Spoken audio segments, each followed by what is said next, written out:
రామ్ ప్రసాద్ గారు ఇప్పటి వరకు చాలా వీడియోస్లో చాలా టాపిక్స్ గురించి మాట్లాడుకున్నాం. అంటే ఇన్వెస్ట్మెంట్స్కి సంబంధించి మ్యూచువల్ ఫండ్స్లో ఇన్వెస్ట్మెంట్స్, తర్వాత స్టాక్ మార్కెట్, అదేవిధంగా రియల్ ఎస్టేట్, ఇన్సూరెన్స్. అయితే ఎప్పటి నుంచో ఒక మంచి టాపిక్ పెండింగ్లో ఉండిపోయింది. సో దాని గురించి ఇవాళ మీతో మాట్లాడదాం అనుకుంటున్నా, చిట్టీల గురించి. సో ఏంటి అసలు ఈ చిట్టీలు కట్టడం అనేది ఎలా ఉంటుంది? సో చిట్టీలు కట్టడం ఎంతవరకు మంచిది అంటారు? సో దీని గురించి డీటెయిల్గా తెలియజేయండి. తప్పకుండా విష్ణు గారు. సార్, చిట్టీలు కూడా one of the investment option. Investment option, ఇది కూడా one of the investment option. Okay. So అయితే ఇన్వెస్ట్మెంట్ చేయడానికి పలు రకాలైన ఆప్షన్స్ ఉన్నాయి మనకి. ఇప్పుడు గోల్డ్లో ఇన్వెస్ట్ చేసేవాళ్ళు ఉన్నారు, రియల్ ఎస్టేట్లో ఇన్వెస్ట్ చేసేవాళ్ళు ఉన్నారు, ఇలా. ఓకే. సో వారు ఎక్స్పీరియన్స్ అయిన ఇన్వెస్ట్మెంట్లో వాళ్ళు పెట్టుకుంటూ వెళ్ళిపోతారు. ఇప్పుడు కొందరు పేరెంట్స్ వాళ్ళ పిల్లల ఇంటర్మీడియట్ ఎడ్యుకేషన్ నుంచి గ్రాడ్యుయేషన్ అయిపోయేంత వరకు ప్రతి ఇయర్ అకాడమిక్ ఫీ చిట్టీ ద్వారానే కట్టారు. ఓకే. ఈవెన్ గవర్నమెంట్ ఎంప్లాయీస్ కూడా ఎవ్రీ మంత్ చిట్టీలో వేసుకుంటారు. ముందే చెప్తారు చిట్టి అతనికి, ఆ టైంకి ఆ డబ్బులు తీసుకుంటారు, ఈ ఫీజు కడతారు. సో వాళ్ళకి దానికన్నా గొప్ప ఇన్వెస్ట్మెంట్ ఇంకోటి లేదు. వాళ్ళకున్న ఆప్షన్స్లో వాళ్ళున్న టౌన్లో అది రైట్ ఇన్వెస్ట్మెంట్. ఆ చిట్టి వేసి అతను మంచి అతనే వీళ్ళ పిల్లల భవిష్యత్తుకు ఉపయోగపడ్డాడు. To that extent that's right product. అయితే ఈ ప్రొడక్ట్ అనేది ప్రతి వ్యక్తికి సేమ్ ప్రొడక్ట్ మ్యాచ్ అవ్వాలని లేదు. అవును. ఓకే. ఈ ఫినాన్షియల్ ప్రొడక్ట్స్ ఆర్ ఇన్వెస్ట్మెంట్స్ అనేవి ఇవి ఏమీ డోలో 650 ట్యాబ్లెట్ కాదు. ఫీవర్ వచ్చిన ప్రతి ఒక్కరు వేసుకోవడానికి. మన అవసరానికి అనుగుణంగా మనం ఒక ప్రొడక్ట్ చూస్ చేసుకోవాలి. చిట్ అనేది రాంగా రైటా అంటే ఇట్ డిపెండ్స్ ఆన్ సమ్మన్. నీకు రైటా రాంగ్ అనేది చూసుకోవాలి, కానీ ప్రొడక్ట్ రైటా రాంగా కాదు. మనకి ఎంతవరకు సరిపోతుంది అది? డెఫినెట్గా బిజినెస్ చేసే వాళ్ళకి chit is the only option అండి. బిజినెస్ చేసే వాళ్ళకి ఏ బిజినెస్ మ్యాన్కైనా సరే అతను డబ్బు కూడబెట్టగలడు అంటే చిట్ ద్వారా మాత్రమే కూడబెట్టగలడు. ఓకే. ఎందుకంటే మీ బిజినెస్ని డ్రైవ్ చేసేది మీ కమిట్మెంట్స్. ఇప్పుడు ఒక సాలరీడ్ పర్సన్ ఉంటే ఆఫీస్లో ఇంకొక సూపర్ బాస్ ఉంటాడు, ఆయన ఎవ్రీ మంత్ ఈయన పర్ఫార్మెన్స్ మానిటర్ చేస్తాడు, వర్క్ అసైన్ చేస్తాడు. బిజినెస్ ఓనర్ అతను ఆయనకి ఎవడు వర్క్ అసైన్ చేస్తాడు. సో అందుకనే చాలామంది బిజినెస్ పీపుల్ ఏం చేస్తారంటే బిజినెస్ పెరుగుతున్న కొద్దీ పెద్ద చిట్లు వేసుకుంటారు. 20 లక్షల చిట్టు, నెక్స్ట్ 50 లక్షలు, 1 crore చిట్టు వేసుకుంటూ వెళ్తారు. సో ఈ బిజినెస్లో ఆ ఆబ్జెక్టివ్తో రన్ చేస్తారు. చిట్టు కట్టాలి కదా, ₹1,00,000 తీయాలి బిజినెస్, తీస్తాడు, కడతాడు.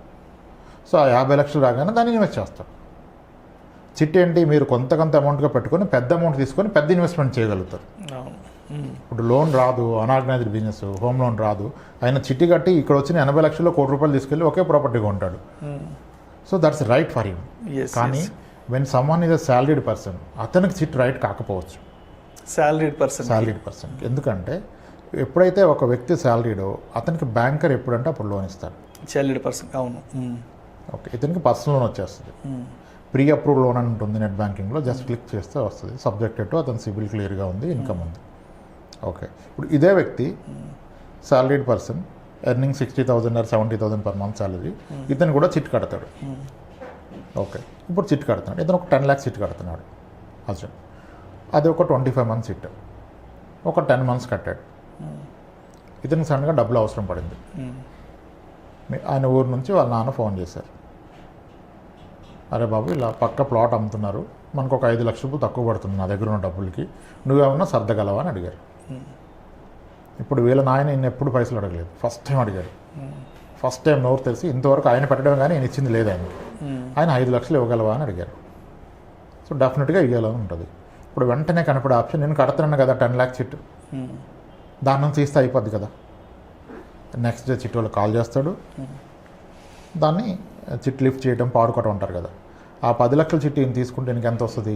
ఎర్లీగా తీసుకున్నారు కనుక ఫుల్ అమౌంట్ రాదు. 8.5 lakhs 9 lakhs వస్తుంది చేతికి. ఇప్పుడు 8.5 lakhs చేతికి వచ్చింది, కానీ దానికి అవసరం ఎంత? 5 లక్షలే కదా. 5 లక్షలు అవసరం ఉంది. ఈ 5 లక్షలు వీళ్ళ నాన్నగారికి పంపించాడు. మరి మిగిలిన 3 లక్షలు ఏం చేస్తారు? అదే ఆయన మీద ఒక ప్రెజర్ బిల్డ్ చేస్తుంది. ఆ మనీని మళ్ళీ ఎక్కడో ఒక దగ్గర ఇన్వెస్ట్ చేసే ప్రయత్నం చేస్తారు. అప్పుడు ఎప్పుడైతే మీ మీద ప్రెజర్ ఉంటుంది ఇన్వెస్ట్ చేయాలని, ఆబ్వియస్గా మీరు రాంగ్ ఇన్వెస్ట్మెంట్ చేస్తారు. ఈ డబ్బు ఉంది, దీన్ని ఏదో ఒకటి చేయాలి, ఉంటే ఖర్చు అయిపోద్దన్న ఆ హర్రీలో డెఫినెట్గా రాంగ్ ఇన్వెస్ట్మెంట్ చేస్తారు.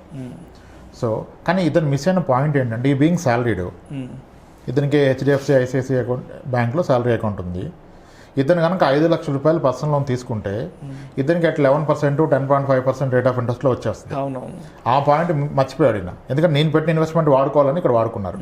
కానీ ఇతను చిట్టి కనుక మధ్యలో పాడుకున్నట్లయితే దాన్ని ఇంట్రెస్ట్ రూపంలో కన్వర్ట్ చేస్తే ఇతను కట్టే ఇంట్రెస్ట్ 16% పడుతుంది. ఓకే. సో ఎప్పుడు కూడా ఇంట్రెస్ట్ డిఫరెన్స్ చూసుకోవాలి. ప్రతి బిజినెస్ కూడా ఇంట్రెస్ట్ కాన్సెప్ట్ నడిచేది నెట్ ఇంట్రెస్ట్ మార్జిన్ అంటారు.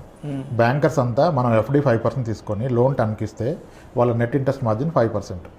That's the business model. Similarly మన పర్సనల్ ఫైనాన్స్ని కూడా అలాగే చేసుకోవాలి. నేను చిట్టి కనుక నేను తీసుకుంటే I end up paying 16% interest. నాకు వేరే ఆప్షన్ ఎక్కడైనా ఉందా దీనికంటే తక్కువ ఇంట్రెస్ట్లో వచ్చేది? ఇప్పుడు చిట్లో మనీ తీయడం కన్నా గోల్డ్ పెడితే కూడా కరెక్ట్, ఎందుకంటే గోల్డ్ కనుక మీరు ప్లెడ్ చేస్తే మీకు 12%గా వస్తుంది కదా, దీనికంటే తక్కువ కదా. మీరు పర్సనల్ లోన్ తీసుకుంటే ఇంకా మీకు అన్సెక్యూర్ లోన్ కదా, అది కూడా 10.5కి 11కి వచ్చింది కదా. అలా నిర్ణయం తీసుకోవాలి. సో బిజినెస్ పీపుల్కి ఈ లోన్ వెసులుబాటు ఉండదు. అతనికి లోన్ రాదు కదా, అతనికి చిట్టు మాత్రమే వస్తుంది. కరెక్ట్, నిజమే. సో అతని అవసరానికి చిట్టు ఆదుకోగలుగుతుంది.